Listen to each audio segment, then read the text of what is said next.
Hello everybody and welcome to our channel.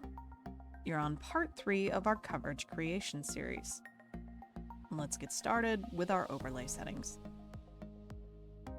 Rendering quality affects the resolution of the data used, and you have 6 options to choose from. Setting this to Ultra will allow the coverage to use 1 meter data where it's available. While testing, you can set this to Low for faster processing, and then update it to Ultra once the coverage has been checked to see that it's accurate. The strong signal margin determines the difference between the strong and weak colors on your coverage map. For example, with a threshold of -75 and a margin of 10, the line between the colors will be -65. Opacity determines how bold the colors of your coverage are. This is a transparency setting, and 50% will allow you to easily see the map features under your coverage area. Tower coverage only creates propagation up to 30 kilometers from the site location.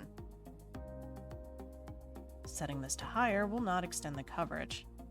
It will, however, allow for EUS and path analysis results to return beyond the propagation map area. Plot Coverage Array is a pretty nice tool to simplify coverage creation. It's useful if you've got a few different sectors that are identical other than their position. By default, the coverage array feature will evenly space your coverages around the tower location. Turning this off allows you to plot them side by side. Advertised sector beam width is a calculating value that determines at what azimuth to set each sector center. This does not affect coverage propagation, only positioning. This value is automatically calculated using the advertised beam width setting to get 360 degrees of propagation. But this can be altered if you have spacing or overlap between sectors.